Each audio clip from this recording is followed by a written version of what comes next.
Pastor Paul. Let's pray po. Sige po. Hallelujah, precious Heavenly Father.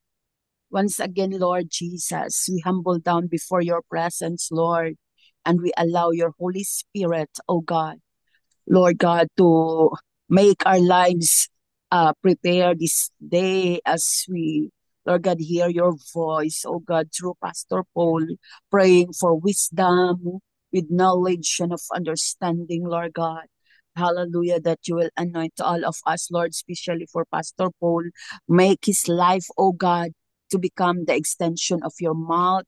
And Lord Jesus, I pray, God, for anointing that he can speak with conviction. He can speak with clarity. Lord Jesus, and Lord, hallelujah, praying for Lord Jesus, your Holy Spirit to guide him, and also to all of us, Lord God, to listen, Father God, with knowledge, oh God, that hallelujah, that we can apply every word, Lord God, that He uttered right now, Father. We are praying, Lord Jesus, because apart from you, we can do nothing, Lord.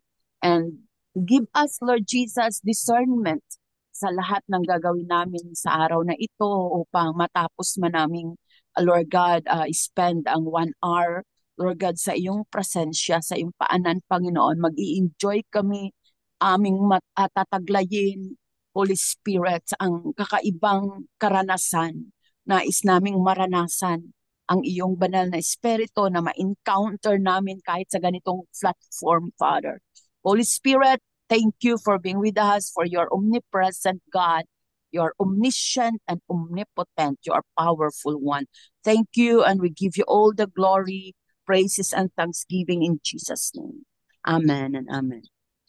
Amen. Thank you, Pastor Janeline. Sige po, allow me po to share my screen. Our devotion for today from the book My Utmost for His Highest by Oswald Chambers is entitled Keep Recognizing Jesus. Okay. Napakahalaga po na sa ating buhay, patuloy nating kinikilala at patuloy nating ah, pinanghahawakan. Okay. Lahat ng bagay na sinabi ng ating Panginoong Hesukristo. Ang batayan po ng ating pagbubulay-bulay ay mula po sa Matthew 14:29 to 30. Yung pong naka-underline, yun po yung nakalagay doon sa devotional material. Pero ito po yung buo. So he said, meaning Jesus kasi capital H. Come. Okay? Alam naman po natin yung kwento. Okay? And Peter, and when Peter had come down out of the boat, he walked on the water to go to Jesus. But when he saw that the wind was boisterous, he was afraid, and beginning to sink, he cried out, saying, Lord, save me. Okay? So sa wikang Tagalog po, ito po yung tawag dito, ating pagbubulay-bulay. Okay? Sumagot siya, halika. Okay? Mula sa bangka ay lumakad si Pedro sa ibabaw ng tubig papunta kay Jesus. Ngunit nang mapansin niya na malakas ang hangin, siya ay natakot at nagsimulang lumubog. Panginoon, sagapin ninyo ako, sigaw niya. Okay? So, alam na po natin yung kwento, pero babanggitin ko pa rin po kahit paano. Okay? Na ito ay tagpo na kung saan pagkatapos ang isang gawain, si Jesus ay sabi niya sa mga alagad niya, mauna na kayo sa kabilang ibayo. At si Jesus ay naiwan na nananalangin sa itaas ng bundok. At habang naglalayag ang mga alagad sa gitna ng dagat ay sinalubong sila ng malalakas na hangin at matataas na alon. Sa ganitong kalagayan ay bumaba na si Jesus sa bundok at naglakad sa ibabaw ng tubig. So nakita siya ng mga alagad, ang sabi ng mga alagad, multo. Okay. So sabi ng Panginoon, huwag kayong matakot, ako ito. Okay?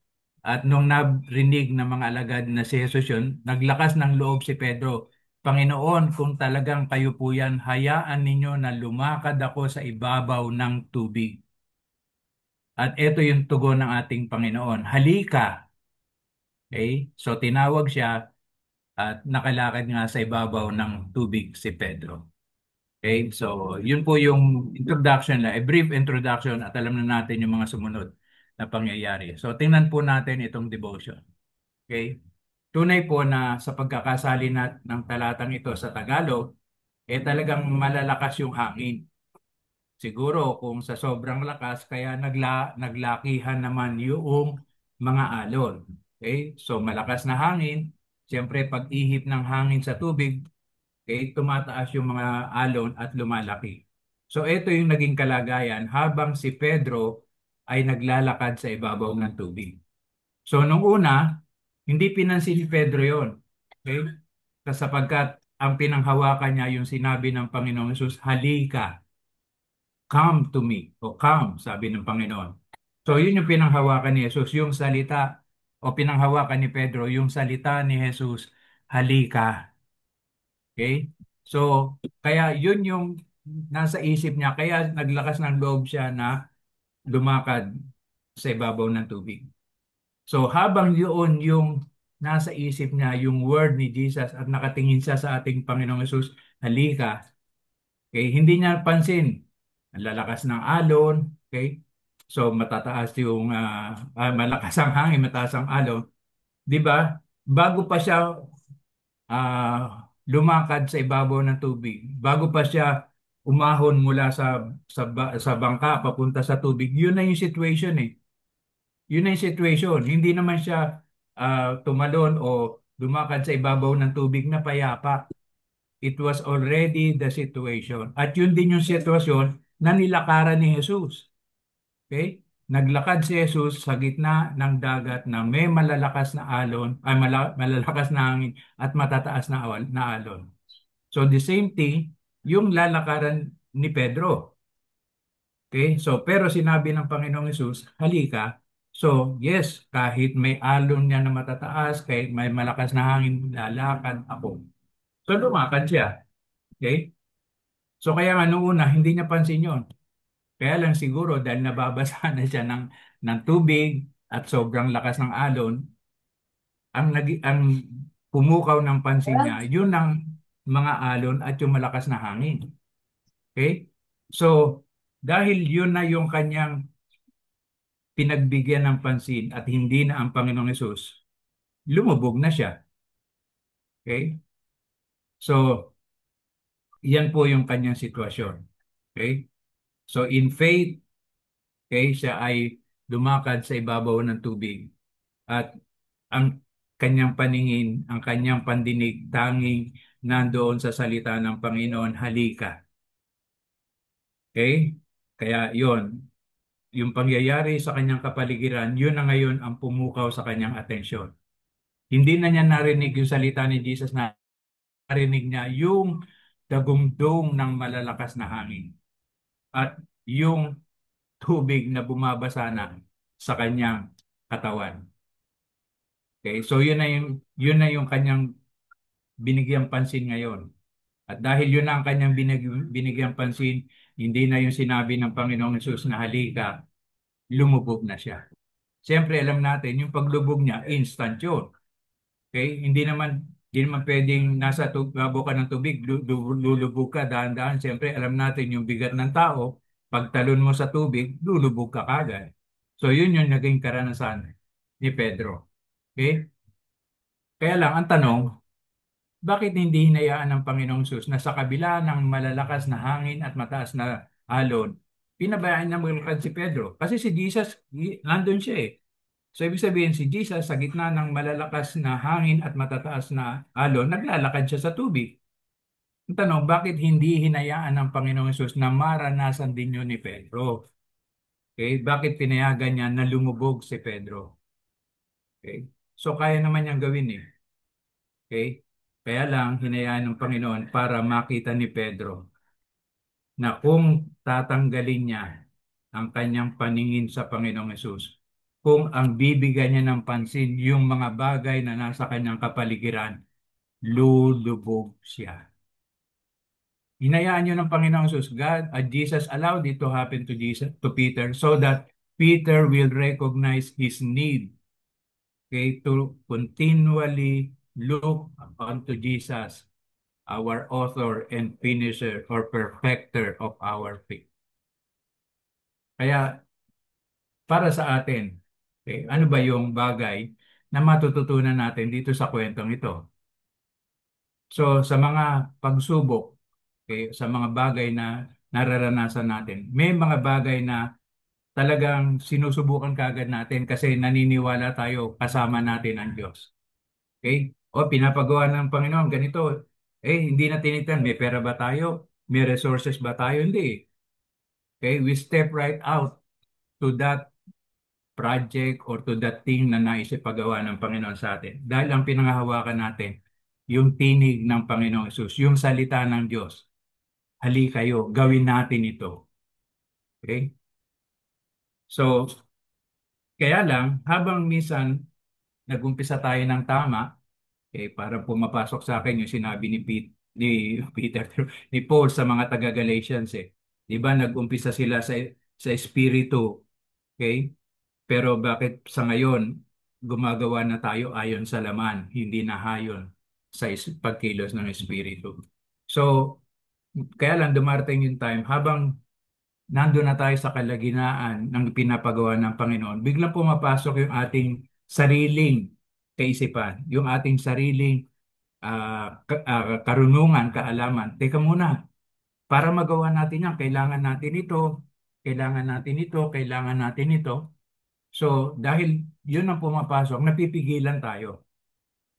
Okay? Tumitigil tayo dun sa mga bagay na ipinapagawa ng Panginoon. Okay? Kaya nga, ang sabi ni Oswald Chambers, kung tunay nga na kinikilala natin ang ating Panginoon, wala na tayong dapat isipin na kung ano yung ating mga pangangailangan. Yun ang sabi niya, di ba? You have no business being concerned about how and where He engineers your circumstance. So, hindi na natin ah, business na, teka muna, paano natin to gagawin? Saan natin ito gagawin? Hindi. Ang Diyos ang siyang tumawag sa atin at ang Diyos ang siyang bahala sa mga bagay na ating nagiging alalahanin. Di ba ganyan si Abraham? When God told Abraham, leave the land of your fathers and go to the land that I will give you. Walang malinaw na instruction ang Diyos kay Abraham. Okay, basta iwanan mo yung lupa ng iyong mga magulang, tapos pumunta ka doon sa lupain na ibibigay ko sa iyo. Hindi naman sinabi ni Lord no nasan yung lupain. Basta sinabi lang niya, lisanin mo yan, pumunta ka doon. So, without any direct and clear instruction mula kay Lord, iniwan ni Abraham yung kanyang mga magulang. Iniwan ni Abraham yung kanilang lupain at nagsimulang maglakad. Hindi niya alam kung saan, pero patuloy siyang naglalakad. Nagtitiwala, nakakausapin siya ng Panginoon. Oh, diyan ka muna, stay ka lang diyan, then tuloy ka ulit. Okay, pwede kang pumunta sa kaliwa. Okay, di ba? So, dumating pa yung panahon na nag-choice. Sinabi ng Panginoon na ito yung lupa yung ibibigay ko. So, pero sinabi ni Abraham kay Lot, o sige, mamili ka. Kung diyan ka sa kaliwa, dito ako sa kanan. Kung sa kanan, piliin mo sa kaliwa ako. So, kasi nagtitiwalay si Abraham na saan man siya dalhin ng Panginoon, paano man siya dalhin ng Panginoon doon sa lugar na yun, sasamahan siya ng Diyos. Okay? So sa ating buhay, napakahalaga. Saan man tayo naroon, ano man yung ginagawa natin, i-recognize natin, kilalanin natin ang Diyos ang siyang naglagay sa akin sa lugar na ito at ang Diyos ang siyang tutulong sa akin para magawa ko kung ano yung ipinapagawa ng Diyos sa akin. Yung mga bagay na nasa kapaligiran natin, oo, totoo yan eh. 'Di ba? Minsan nandun tayo sa isang lugar, dami palang problema, ang daming kaaway, ang daming nanggugulo. Alam ng Diyos lahat yan. Pero ang sabi, hindi tayo dapat tumingin doon eh. Okay? Kasi kapag tiningnan natin yung mga bagay na nakapaligid sa atin, yung mga bagay na magsisilbing problema sa ating pagtupad sa kalooban ng Diyos, nako, malulunod tayo. doon sa dami ng problema. Okay? At hindi na natin makikilala o hindi natin masyadong bibigyan pansin ng Panginoon. Bakit? Ang bibigyan pansin natin yung problema na nasa paligid natin. Kaya nga, ang sabi ng Panginoon kay Peter, nung siya lumulubog na, nung sumigaw na siya, Lord, Panginoon, tulungan mo ako. Bakit ka nagduda? Bakit ka nag-alinlangan? So kung minsan yun din ang rebuke sa atin ng Panginoon. Kapag ka dumadaan tayo sa mga problema ng buhay, nakakalimutan ng ating Panginoon. Kaya nagdududa tayo. Talaga bang pinapagawa ito sa akin ng Panginoon? Talaga bang dito ako dinala ng Panginoon? Okay? So, nagdududa na tayo. Okay? Pero mga kapatid, ang hamon sa atin, hayaan natin na yung mga bagay na nakikita natin, anuman ito, okay, patuloy lang nating kilalanin ang ating Panginoong Yesus. At siya lamang po ang ating asahan sa lahat ng ating mga pangangailangan. Kaya nga yung complete reliance upon Jesus, complete reliance upon our Lord na, di ba, sabi natin by faith. Okay? We live by faith. We walk by faith and not by sight. Tayo ay lumalakad ayon sa ating pananampalataya sa Panginoon, hindi doon sa mga bagay na nakikita natin. Kasi nga po yung mga bagay na nakikita natin ang bibigyan natin pansin. Manghihina yung ating pananampalataya at mag mawawalan tayo ng tiwala sa ating Panginoon. Magdududa tayo, mag-aalinlangan tayo. Sabi nga, kung mag-iisip tayo, hindi naman tayo nakikipagdebate. Siguro sa ating isipan, okay? Even for 1 second na talagang tayo ay kinausap ng Diyos, tapos na daw to para sa ano. So, ibig sabihin, huwag tayong mag-alinlangan. Kasi sabi, even for 1 second, 1 segundo lang na mag-alinlangan na tayo sa Panginoon, tapos na ang lahat para sa atin. Kaya huwag daw po natin sasabihin, talaga sigurong kinausap, talaga bang kinausap ako ng Panginoon? Did Jesus or did God really spoke to me? Kinausap ba talaga ako ng Panginoon? Okay? So, ito yung word na reckless eh. Para bang, ano ba yung tamang Tagalog dito? Okay? Talaga bang pabigla-bigla tayo? Okay? Di ba sabi, huwag kang pabigla-bigla. Pero ang sabi, pagdating sa pagtitiwala ng lubusan sa ating Panginoon, kailangan biglaan eh. Total risk. Ibig sabihin, talagang lahat ng bagay isusugal natin. Sorry for the word. Okay? At lahat ay iaalay natin sa ating Panginoon. Okay? Sabi nga, cast all your burdens upon Him for He cares for you. So ano man po yung mga alalahanin natin sa buhay, ipagkatiwala natin sa ating Panginoon sapagkat Siya ay nagmamalasakit sa atin. Kaya sa ating buhay, napakahalaga. Okay?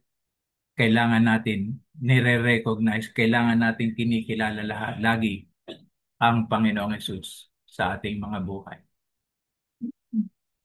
Di natin alam kung kailan niya tayo kakausapin, kung kailan siya lalapit sa atin. Ngunit kung kailan man ito na makikilala natin na ang Diyos ay lumalapit sa atin at kinakausap niya tayo kahit doon sa pinaka mahina na tayo. Okay? Nahihilo na tayo sa hina. Mga kapatid, kailangan nating kilalanin, okay, ng biglaan na isuko natin ang ating mga buhay. Lahat, wala tayong ititira. Everything kailangan nating isuko sa ating Panginoon upang makakilos po siya sa ating pong mga buhay. Kaya kung talagang wala na tayong itinitira, kung talagang sinuko na nating lahat, okay, sa ating Panginoon, maging yung ating kalagayan, yung sitwasyon kung saan tayo naroon, doon natin siya makikilala. Doon natin maunawaan na meron palang kayang gawin ng Diyos sa atin. makikilala din natin yung kanyang tinig. Madidinig natin ng malinaw, okay? Sa pamamagitan ng ating pabigla-biglang, okay? Recklessness kasi pabigla-bigla tayo na pagkilos, na tayo ay handang, okay, isugal ang lahat na meron para lang matupad natin, okay, ang ating pinapagawa ng Panginoong Diyos sa ating buhay. Kaya mga kapatid, sa ating pong buhay, napakahalaga na talagang kilalanin natin lagi na ang Panginoon na siyang nagsimula ng mabubuting bagay sa atin ay tapat na tayo ay samahan hanggang lubusan po niyang matupad kung ano man yung kanyang kalooban sa ating mga buhay dito sa lupa, tulad ng sa langit. At ito po yung karunungan galing kay Oswald. Sabi niya, ang Iglesia Kristiyana daw po ay hindi isang sikretong society ng mga espesyalista. Bakit espesyalista? Magagaling mangangaral, magagaling magturo, magagaling manalangin. Okay? Nagpapagaling pa ng mga may sakit, nagpapalayas ng demonyo. Dapat daw ito ay nakikita ng publiko sa ating pong mga buhay. The Christian Church should not be a secret society of specialists, but a public manifestation of believers in Jesus. Sabi ni Pablo sa Romans chapter 8. Okay? Nasasabik na po ang mundong ito na ipakilala ng ating Panginoon Kristo kung sino yung mga anak niya. Okay, Romans 8, Romans okay, 19. Okay. So, yun po mga kapatid, na sa ating pong buhay, nawa, sa anumang bagay na ating ginagawa, ay laging kinikilala natin ang ating Panginoon Kristo, nagpapailalim sa kanyang kalooban upang makita ng mga tao sa ating kapaligiran at talagang yan ay isang Kristiyano, yan ay isang anak ng Diyos, yan ay isang alagad ng ating Panginoon Kristo.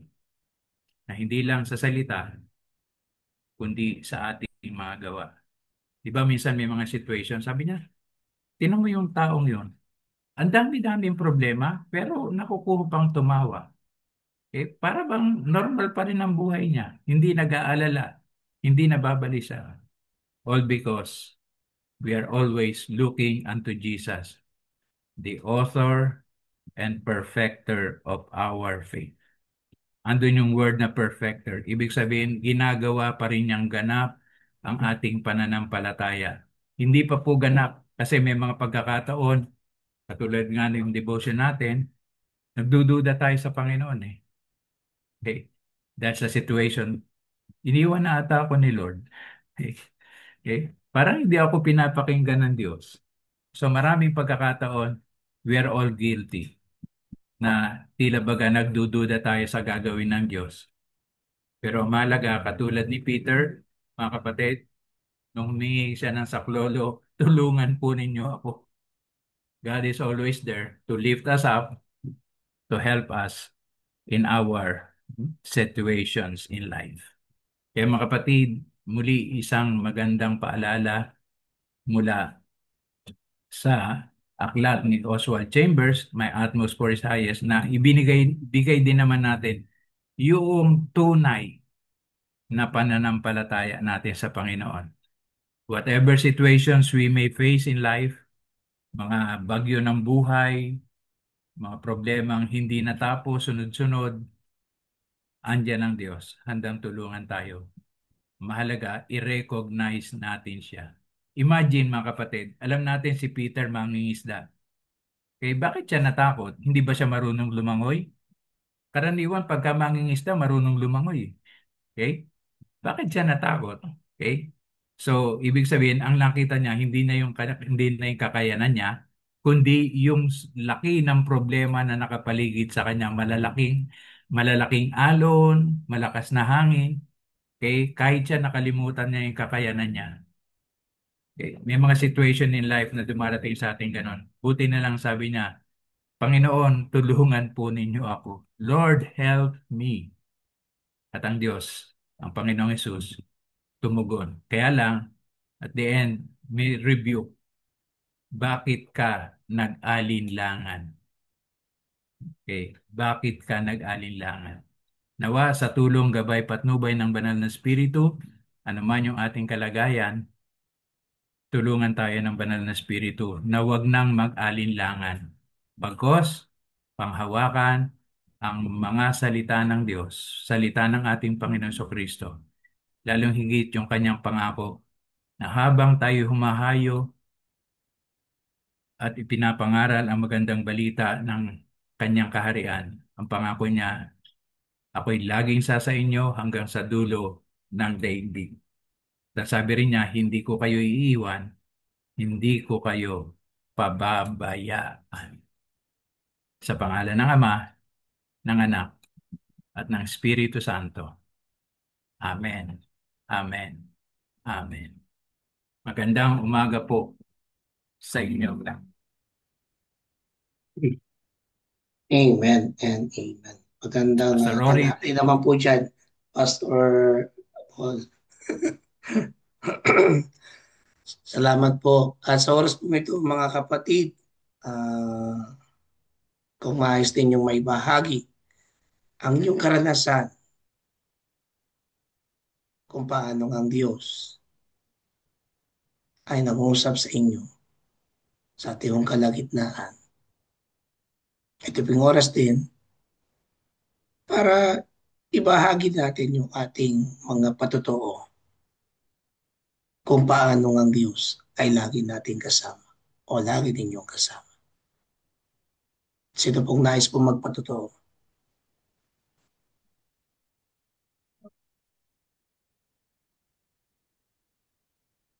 The floor is open.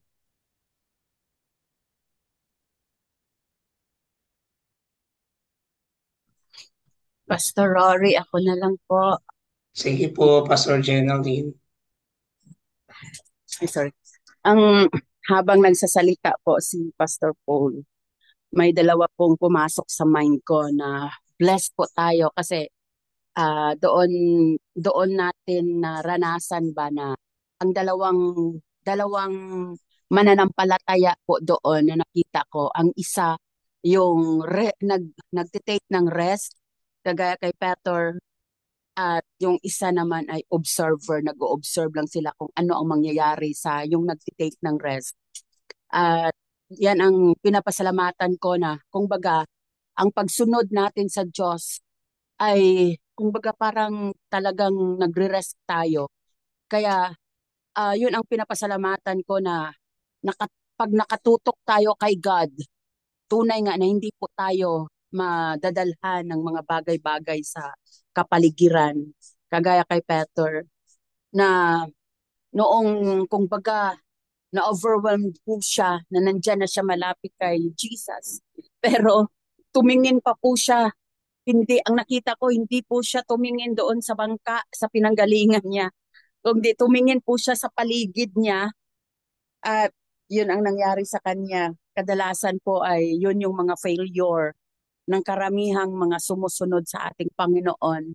Kaya nagpapasalamat po ako dahil nga sa kabila ng mga mahirap talaga pag sumunod sa Diyos. Pero dahil nga po ang presence ni God ay nasa atin at natutunan nating sumunod sa Kanya, ano mang hirap na dinadaranas sa paglingkod, sa pagsunod sa Panginoon, talagang nagre-rest po tayo, gaya po sa ating mga pastor, na kahit sabihin natin, wala, saan pa ba tayo kukuha ng pera, pangbayad ng rentals, pangpaaral sa mga anak, na ang church ay hindi po mga tawag dito, hindi po hindi po tawag dito, hindi po makabuhay sa pastor, di makatulong. Ganun ba? Pero nagpapasalamat po ako dahil kumbaga habang ang nakikita ko ngayon sa buhay lang namin na hindi kung tumingin lang talaga tayo sa laman ng petaka, di po natin magagawa ang ipinapagawa ng Diyos eh. Kung tumingin si Pedro sa lalim ng karagatan, di po niya nagawang lumakad din sa tubig gaya sa ginawa ni Jesus. Kaya ito po, sabi ko, grabe talaga ang Diyos. Talagang pag natutok tayo sa Kanya, marami pong mangyayari dahil ang Diyos po natin ay makapangyarihan po siya. Kaya yun ang pinapasalamatan ko. Di po kami tumingin sa laman ng pitaka, sa halagang tinatanggap po namin araw-araw o sa may monthly, wala po kaming monthly income or dahil full-time sa Lord. Pero salamat sa Diyos na ngayon po ay fourth year college na po yung anak namin at next Monday pasukan na at grade 12 na rin po ang bunso.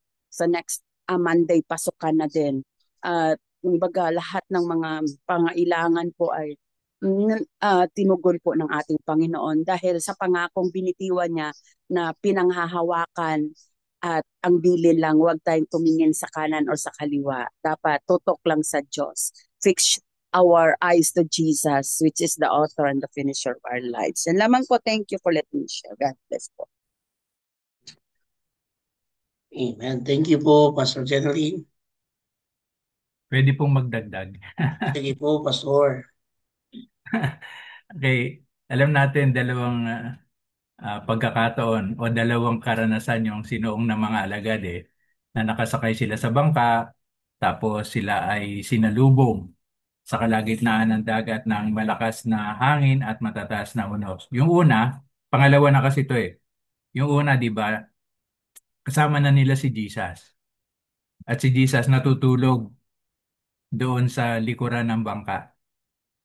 Pero nung dumating ang unos, alam natin, naging abala yung mga alagad kasi nga ah, sabi nila lulubog na tayo, ginising nila si Jesus. Okay? At ang sabi nila, Panginoon, hindi niyo ba alintana na tayo lulubog? Okay? So, bumangon si Jesus, tapos sinaway niya yung hangin tsaka yung alon, sabi niya, tumahimik ka at pumayapa ang kapaligiran. May nakalimutan ng mga alagad. Okay? Nakalimutan ng mga alagad bago sila sumakay ng bangka, nando sila sa kabilang ibayo. Ang sabi ng Panginoon Jesus, tumawid tayo sa kabilang ibayo. Okay? So yun yung word ni Jesus tumawid tayo papunta sa kabilang ibayo. So kaya si Jesus, dahil yun yung word niya, sila'y tatawid papunta sa kabilang ibayo, natulog lang siya. So dumating yung bagyo, alam namang hindi nababasa si Jesus, alam nga namang hindi nararamdaman ni Jesus na sinisiklot-siklot yung bangka ng malakas na hangin. And yet, he was sound asleep. Bakit? Kasi nga ang sabi niya, tatawid tayo, hindi tayo lulubog. Okay? So, yung word ng mga alagad, Lord, lulubog tayo, hindi niyo balintanan, lulubog tayo. Okay? So, mga kapatid, panghawakan lang natin yung salita ng Panginoon. At dumating man sa atin ng malakas na bagyo, hindi tayo lulubog. Hindi tayo lulubog. Bagkos makakarating tayo sa kabilang ibayo. Sapagkat hindi niya tayo iiwan, hindi niya tayo pababayaan. So purihin ang Panginoon. Ilan po?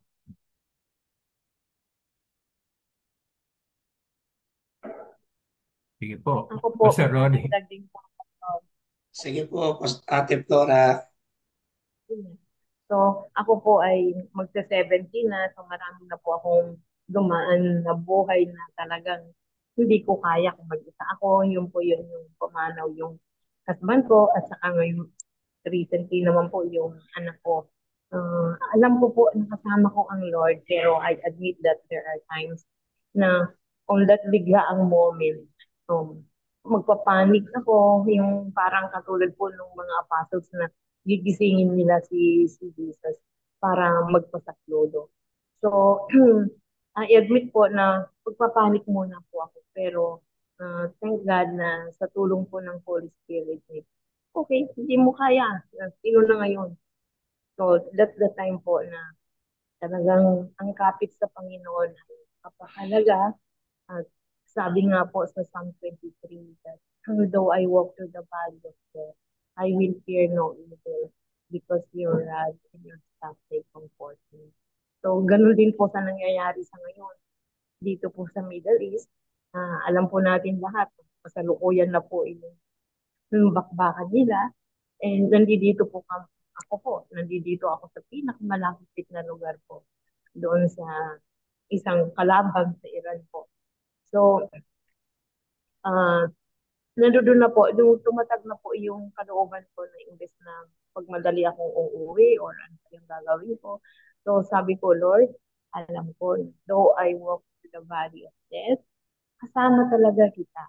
So, ang hiling ko lang sa'yo is yung welcome my good and upright servant. Please, ayoko po yung sasabihin na I don't know you. So, yung pong kalagayan po namin dito is para bang yung may sakit ng cancer na at any time darating na yung kamatayan or nasa ICU ka na pa tibok-tibok na lang. So, masarap pala yung ganong sitwasyon kasi lalo mong ihahanda yung sarili mo. Sabi nga po, teach us to number our days. Kasi there are times na kung hayahay lang yung buhay, madali, sige, pasok lang, ganun, mamaya pasyan. So, there are times na nalilimutan po natin how to be really prepared at any time na matapos po yung buhay. So, yun lang po. To have Jesus besides me ay napakasarap pong uh, isipin po that you are with me, ano man yung mangyari. Thank you po, Lord. So, the trust, faith, yun po yun yung napakahalaga po. Yun po, maraming salamat for letting me share. Thank you po, Ate Flora. Maraming pong salamat.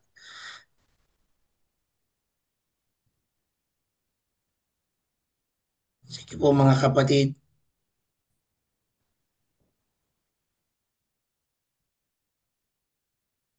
Sa oras pong ito, dadako po tayo po sa pag-awit. Pag-alay sa ating pong Panginoon. Alam ko sa ibang lugar ay madaling araw pa, mag-alas 6 na ho dyan. But we can sing the song without a music, but with our voice. Sa ating pong pamamagitan ng ating awitin. At habang inaawit po natin, sabi nga po ng ating pong mensahe ngayon, huwag nating isipin na tayo ay nag-iisa. Or kapag tayo naglalakad, kasama natin ang ating Diyos. At kung ang kaaway ay sinusuksok sa ating kaisipan, we can sing this song that this is our desire, just to honor Him with all our heart, to worship Him, and to give Him praise. Habang inaawit po natin ito, mga kapatid, let us offer also all our prayer requests or our prayer, especially now, yung nangyayaring kaguluhan po sa Israel. Let us continue to pray for the Israelites and other part of country. Yung nangyayaring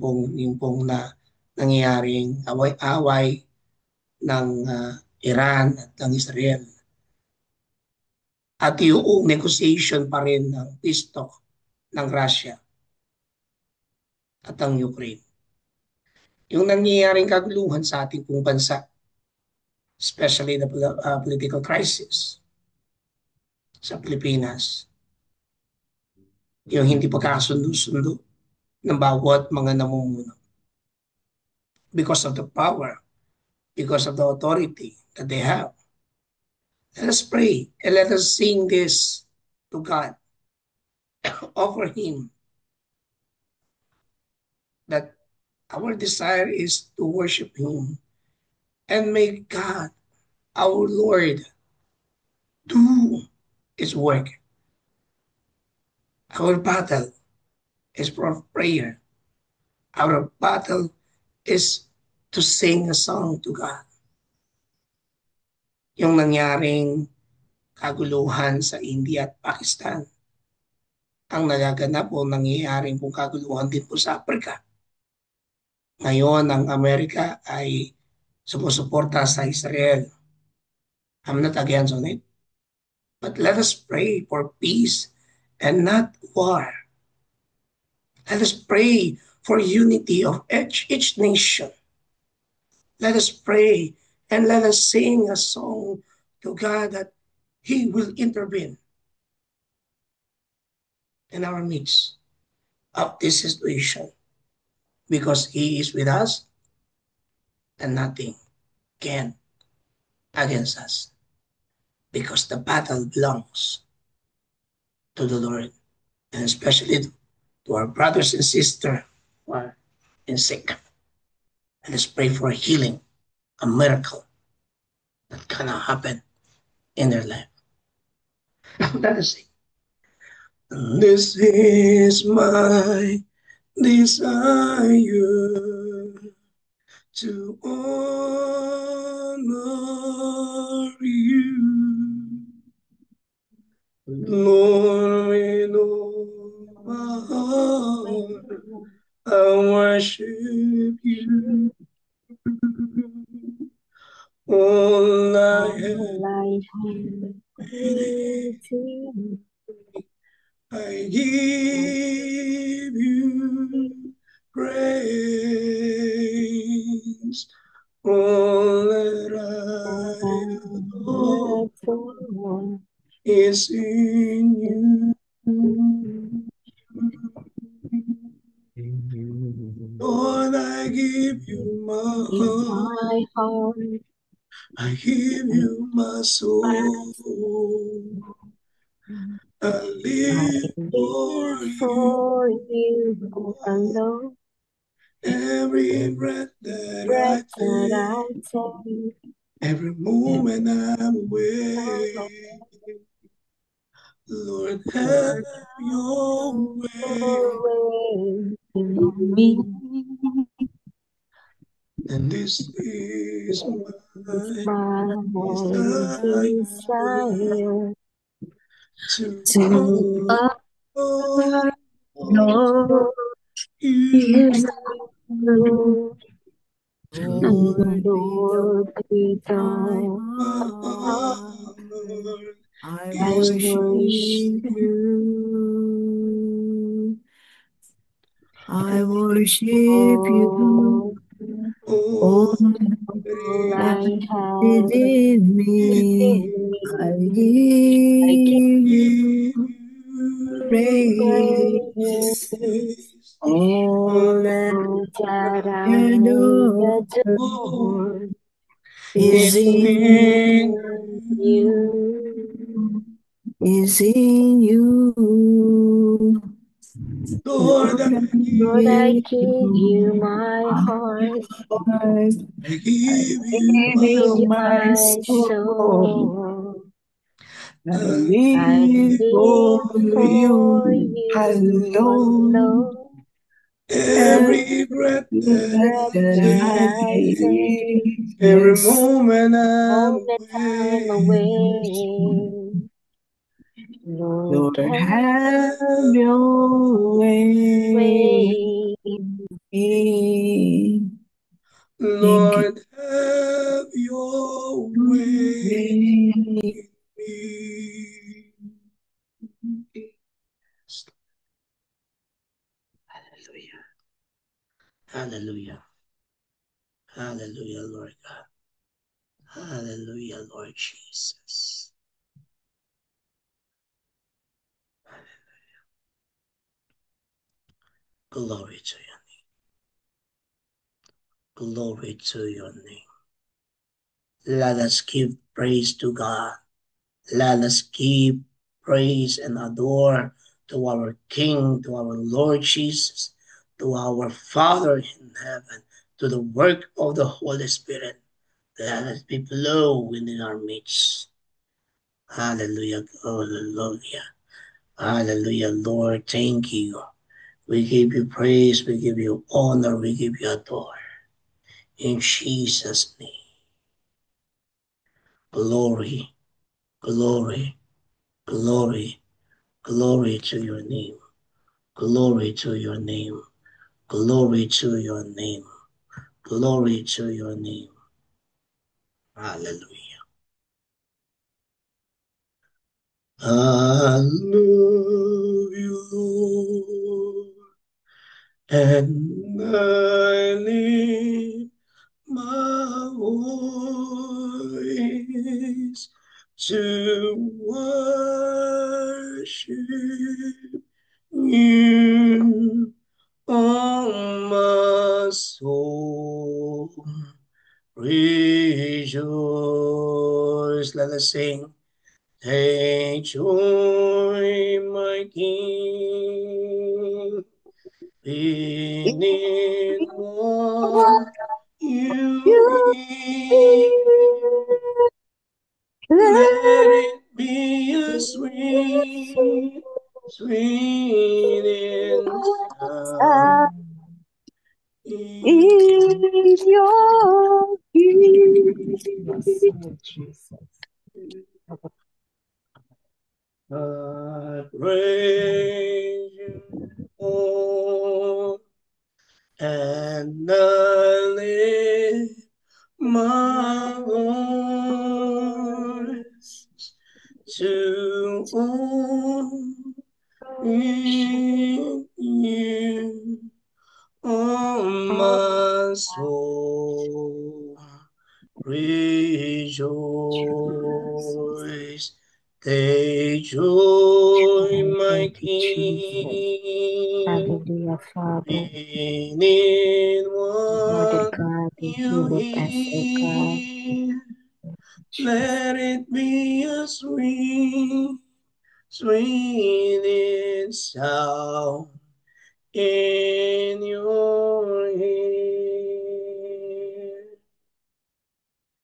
Let it be a sweet, sweet sound in your ear. Hallelujah. We give you honor. We give you praise. Oh, Jesus, precious Jesus, precious Holy Spirit, you are in us.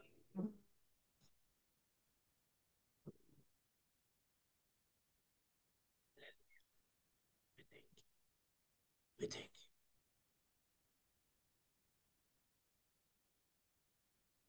Let us all unmute. And now let us give praise to God that He gonna do works in everything, in the nation, in our brothers and sisters who are sick, in our church and ministries, for the body of Christ, and the business sector. Let us begin, my dear brothers and sisters in Christ. Hallelujah. Lord, we continue to pray for the nation, Lord God, for the you're gonna won the victory upon country, Lord God. We enter in their lives to the leaders, Lord God, and have fear in Jesus' name. We thank you, Lord God, for your glory and for your honor, Lord God. Thank you, Father, that also right now, Lord God, patuloy na kayo ang sumusunod sa bawat bansa, sa bawat mga nasyon, sa bawat mga leader, Panginoon. Any conflict, Lord God, you will gonna bring it in Jesus' name. In Jesus' name.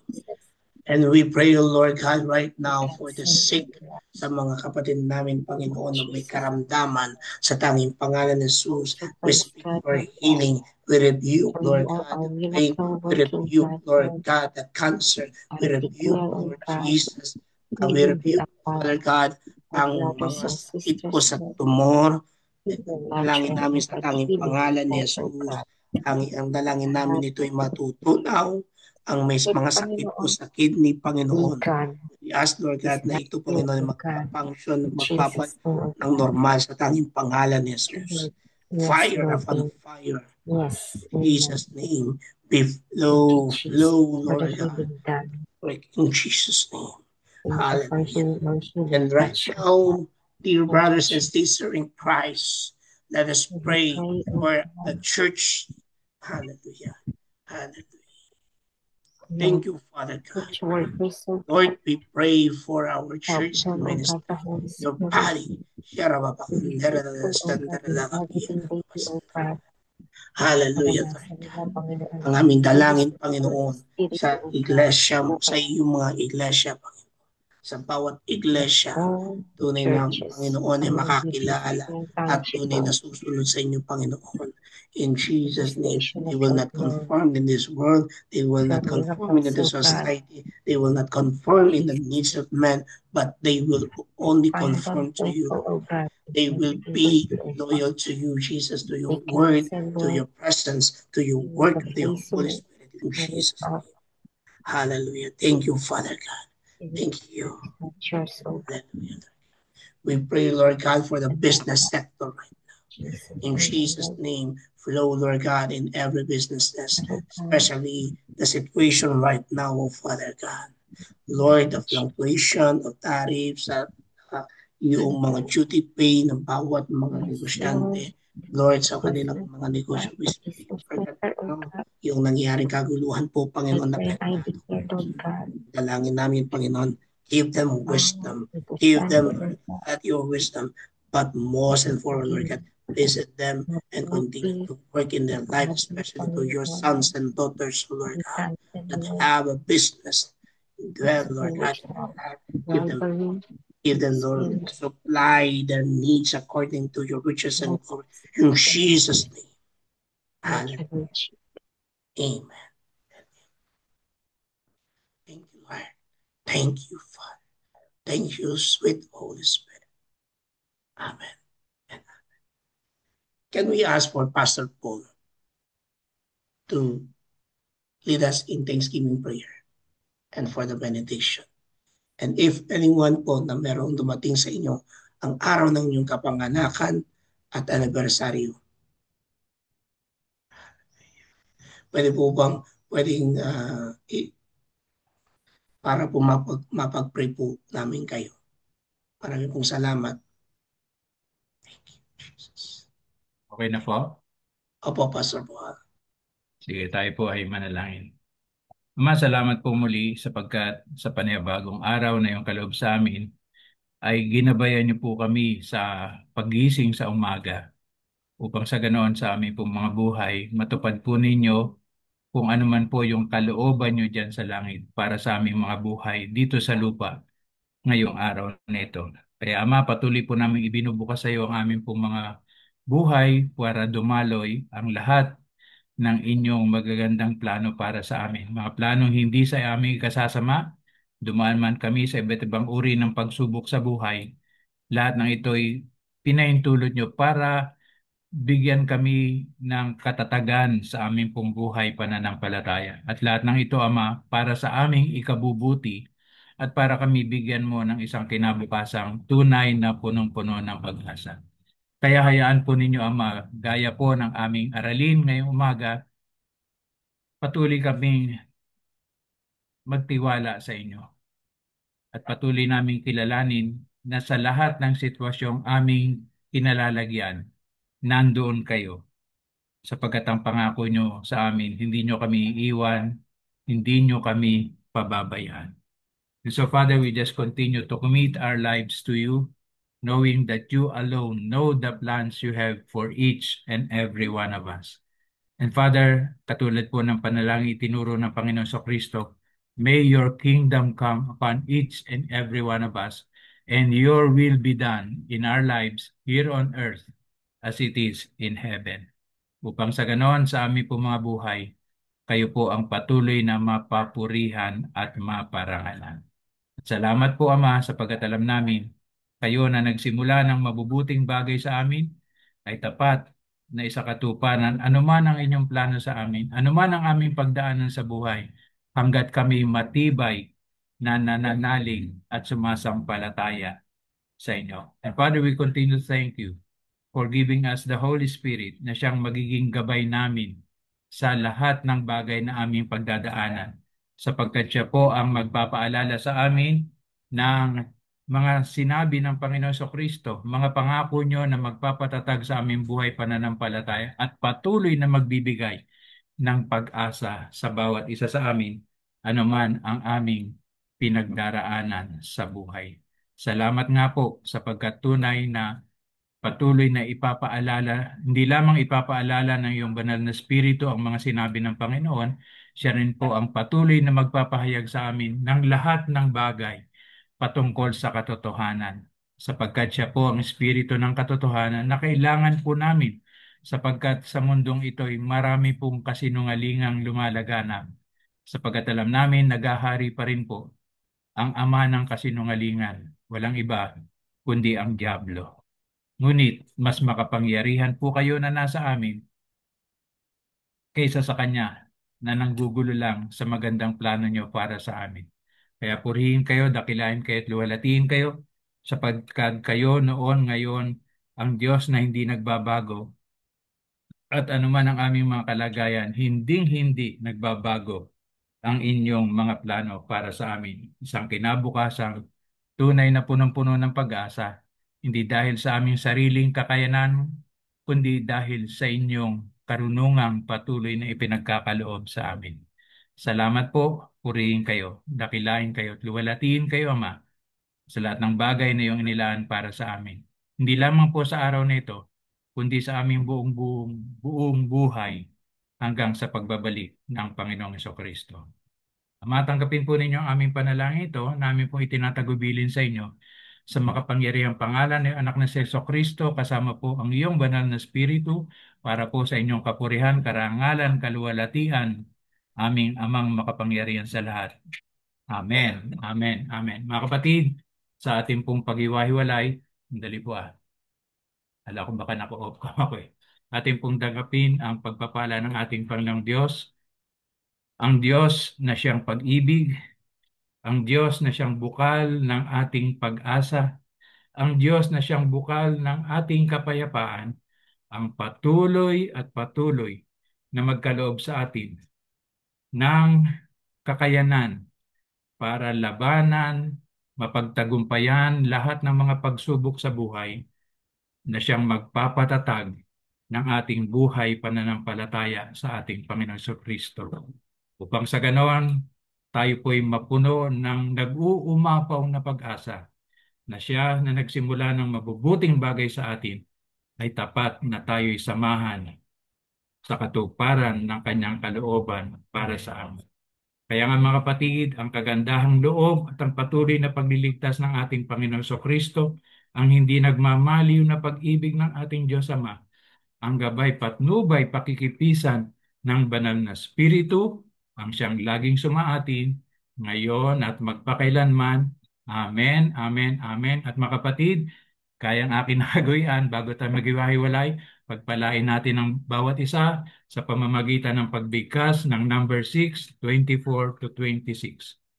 The Lord bless you and The keep Lord you. bless you and keep you. The Lord The Lord make his make face his and face grace shine upon upon you. you. And the Lord make his face The upon Lord you make and his gracious unto you now And and to Shalom you of forever. God. And we have the And shalom. amen. forevermore. Nothing is lacking, nothing is missing, nothing Amen. is broken. Yes, We have Lord. great Amen. favor and great wealth from the Lord. Yes, Amen, Lord. amen, Amen. amen. Amen. Amen. Shalom, Amen. everyone. Blessed Wednesday, Amen. everyone. God bless everyone. Blessed God bless. Wednesday, Amen po. everyone. So God tomorrow bless. po, si Pastor David Yes, ang pangunguna po sa atin. And salamat, Pastor Paul, muli sa inyong pong pangunguna dito po sa Daybreak Global. And further announcement po mga kapatid, allow me for a few minutes. Okay, I stop. Permission to leave na po. Pabiyahe pa po ako papunta ng Pililla, Rizal.